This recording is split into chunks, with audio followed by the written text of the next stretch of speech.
really good response. I see a lot of Facebook pages have gone up already.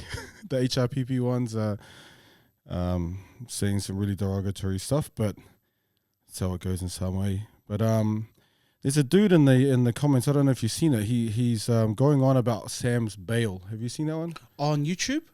Yeah. Yes. And he's putting up the Samoa Observer one and saying, right. Eliota's mother is the lawyer for Sam, and and trying to tell everyone. Everyone knows, bro. It's in the Samoa Observer. That's the most popular newspaper in Samoa. It's no secret.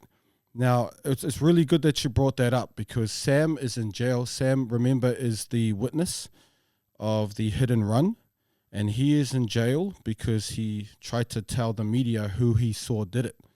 Okay, and the person who he said he saw did it charged him with criminal libel. Now, he is in jail because of the charge. They haven't even had the case for it. Right. You understand that? So Article 9 of the Constitution says you are innocent until proven guilty. Right. Now, he has been in jail since January of last year. A year. A whole year, more than a year. The actual case for it is in May. Whoa.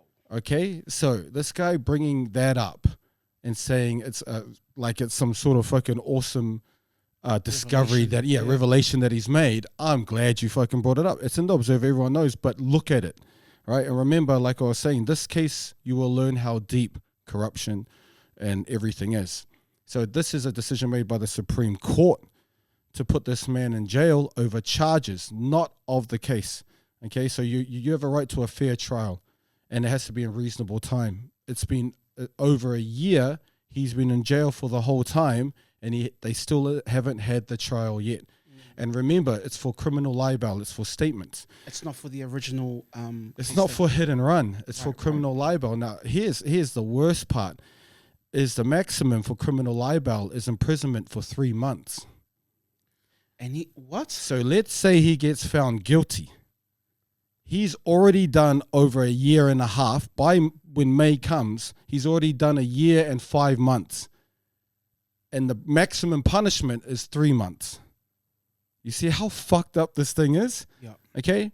So this is what I'm talking about. Look into that case. I'm glad you've been telling everybody. Here's the link to the bail. Look at it. Like, this is pathetic. It's really stupid. Now, the old court system, you could appeal to the Court of Appeal, and what the Court of Appeal would be a group of Balangi judges. Well, not Balangi judges, but foreign judges. Yep.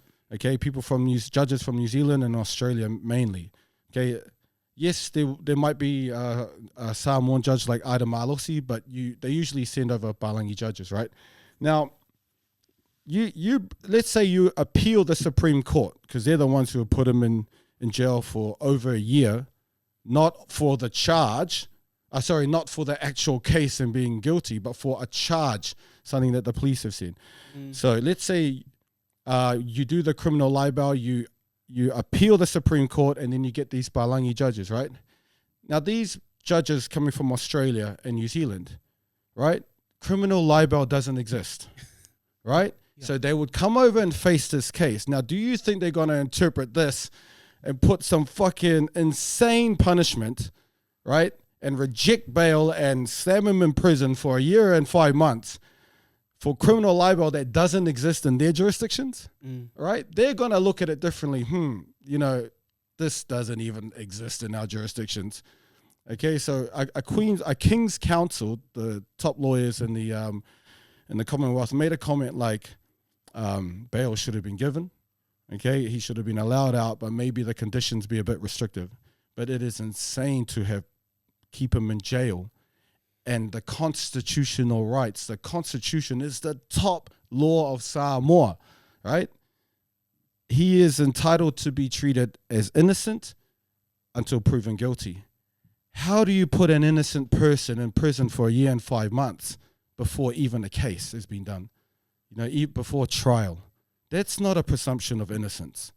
Okay, so this is what I'm talking about. So in terms of this whole thing will reveal the police, it'll reveal the Supreme Court, it'll reveal the media, it'll show you what's going on in Samoa. And so That's to that dude who just keeps posting up as if that's something amazing that he's discovered. Oh, glad he can read. Well, you need to look at them. Don't just go, yeah, they lost a case on the bail. But look at that case. Like, it's insane. Yeah. He's been in jail for a year and 5 months for a charge where the maximum imprisonment is 3 months. And go look in the Crimes Act. Okay, criminal libel is new, 2017. Look at the amendment that they brought in. The maximum imprisonment's 3 months. How do you reconcile that now? Yeah. It's stupid. A whole year and more in prison without your family, everything, your life. What's his from whatever you can say, but does he have a family and kids? Like, does he have his own family there? He's young. I don't know all of that detail, but right. yeah. Okay. That's just that alone. Right. Okay. Okay, now let's say we chuck all of that aside. Okay, don't worry about the hit and run, none of that. Let's just look at what's happening right now, right? And this is the other thing that I need to bring up. And we didn't really focus on it much. We sort of talked about the origin and all of that. Is right now, Fiame is not part of FAST. She's broken away, right? Okay, so right now, Samoa is being ruled by a minority. And that is undemocratic. Remember, the reason why she's prime minister, because she was part of FAST and they had the majority of votes, right?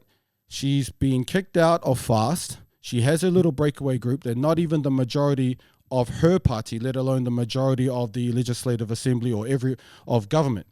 So right now, and this is the big problem that everyone's talking about, is how have we got a minority running the country?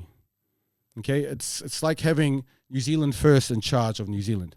Okay? I see. It's the minority party now, if at all that her breakaway group is a party in itself, is that now she is the minority. She should not be the prime minister.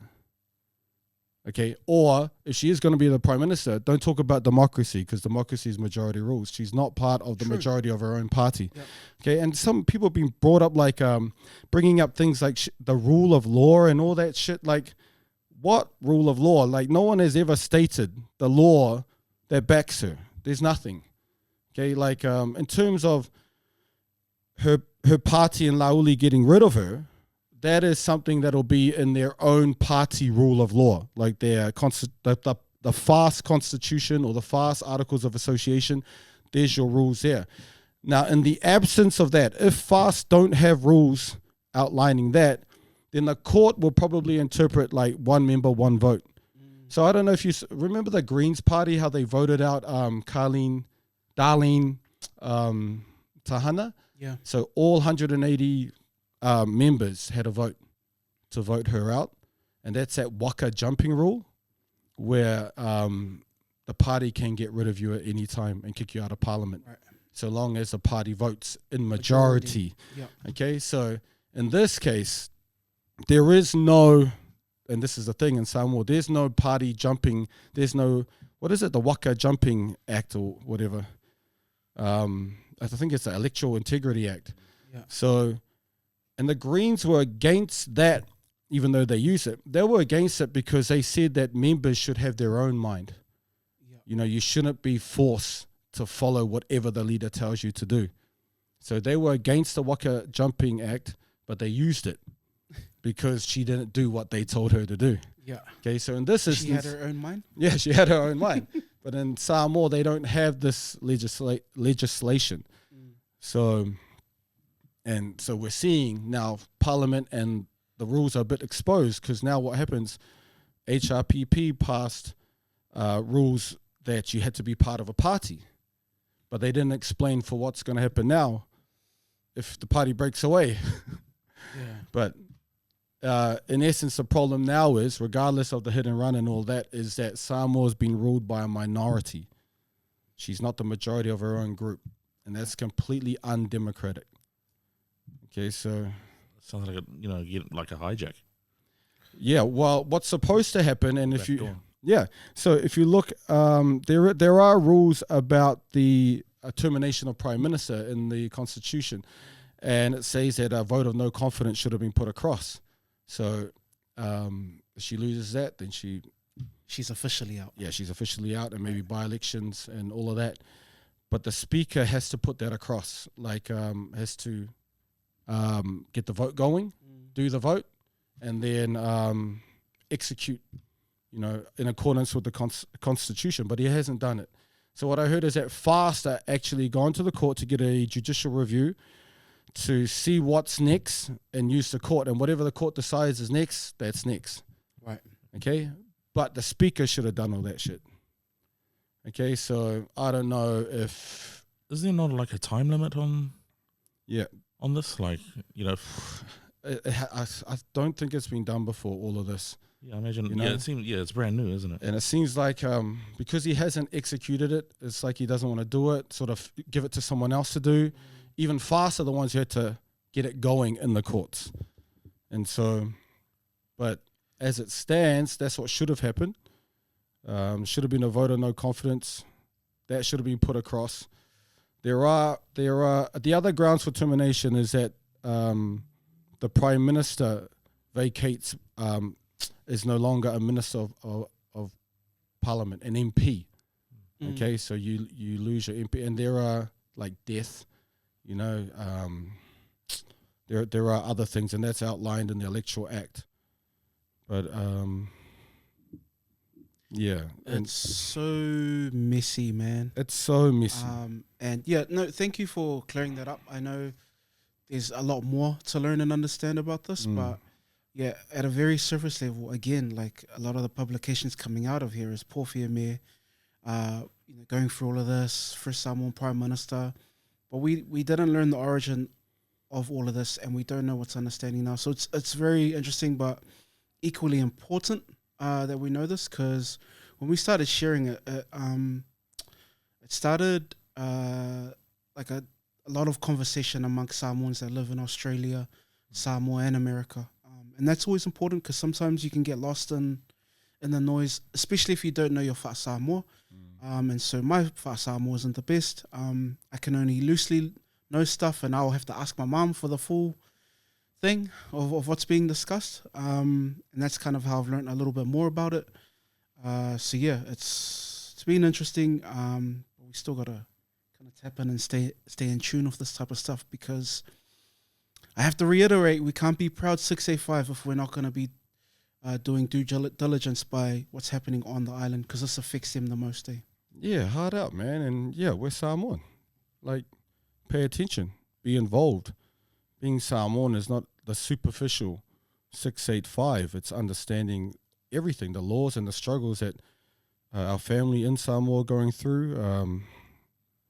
And they regulate culture as well. Like, there's so many reasons to be involved and to understand, and it's just all over the place. Though it's all over the place, and I just think as a leader is attitude is a reflection of leadership. And when your party's split and you're not even the majority of your party, that's a reflection of your leadership.